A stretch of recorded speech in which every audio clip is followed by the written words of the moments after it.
estudiaremos un nuevo concepto, el concepto de función de probabilidad. Para ello, vamos a comenzar por recordar lo que es una función.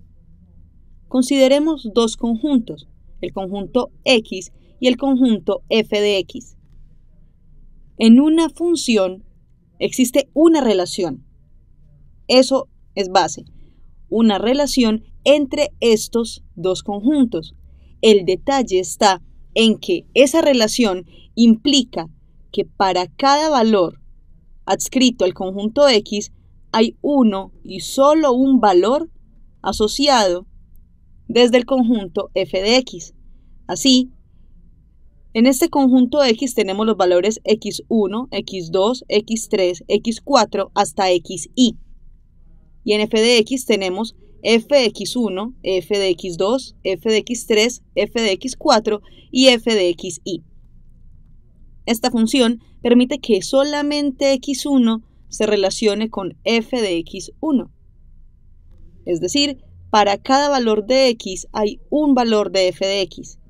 Así, se encuentran simplemente conexiones entre un punto x2 con un punto f de x2, un punto x3 con un punto f de x3 y así sucesivamente hasta obtener la relación x sub y f de x sub y. Si trazáramos esta relación punto por punto en un plano cartesiano, precisamente nos encontraríamos con que tenemos un punto de relación entre cada uno. Cada x solamente tiene un f de x asociado. Y es así como se empiezan a construir estas gráficas de funciones que con toda seguridad las hemos visto previamente. Uniendo estos puntos, encontramos un bosquejo de la gráfica que nos interesa, una representación de la función. Tenemos esto simplemente para una función cualquiera. ¿Qué ocurre en el caso de las probabilidades? Cuando hablamos de probabilidades ocurre exactamente lo mismo, solamente que no estamos hablando de una función f de x, sino una función p de x, o sea, función de probabilidad de x. En esta función, por el hecho de ser función, cada x sub 1 tiene un único p de x sub 1, x sub 2 un único p de x sub 2, x sub 3 un único p de x sub 3, x sub 4 un único p de x sub 4 y así hasta un x sub y que tiene relación con un único p de x sub y. Nuevamente, trazando estos puntos, reunimos una gráfica en donde para cada x sub y hay un único p de x sub y. Trazamos esta gráfica y nos encontramos simplemente con esta relación de puntos, en donde ningún x sub y comprende más de un valor. Esto como una representación gráfica que nos va a permitir establecer la definición que nos interesa. Nuestra definición de interés parte de lo siguiente. Contamos con una variable aleatoria cuantitativa. Recordemos que cuando hablamos de variables cuantitativas tenemos dos tipos, una variable cuantitativa discreta y una variable cuantitativa continua. Aquí cambia un poco la nomenclatura. Con las variables cuantitativas discretas hablamos de una función de probabilidad, o también la llamamos función de masa de probabilidad. En el caso de las funciones continuas, hablamos de una función de densidad de probabilidad o simplemente densidad de la variable.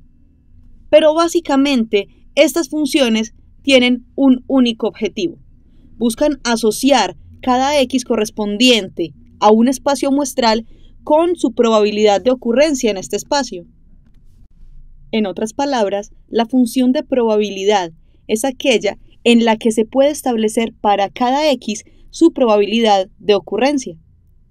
Cada x, o cada x sub y, para decirlo de una mejor manera, tiene entonces una probabilidad dentro de un universo.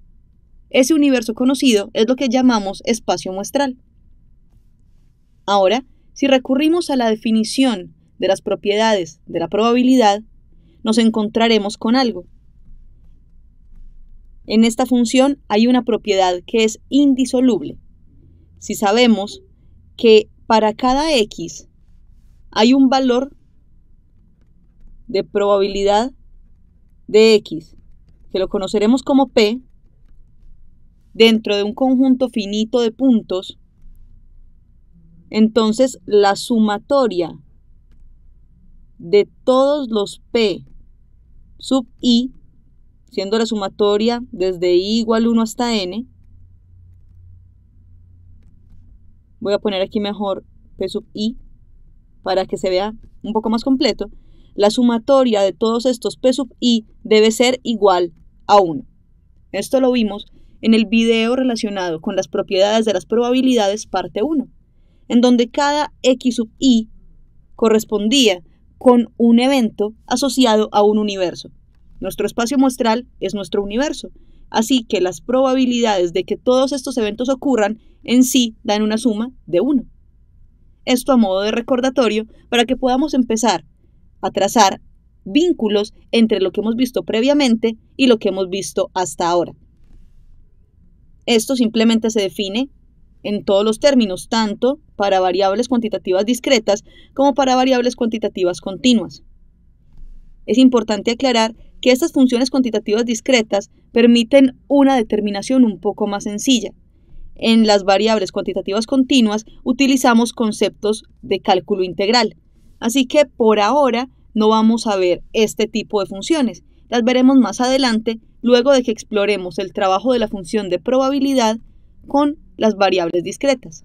La definición gráfica o la determinación de la configuración de cada uno de los puntos que competen a la función de probabilidad la veremos en el siguiente video, que tiene que ver precisamente con funciones de distribución de las probabilidades asociadas a la variable X que estamos analizando.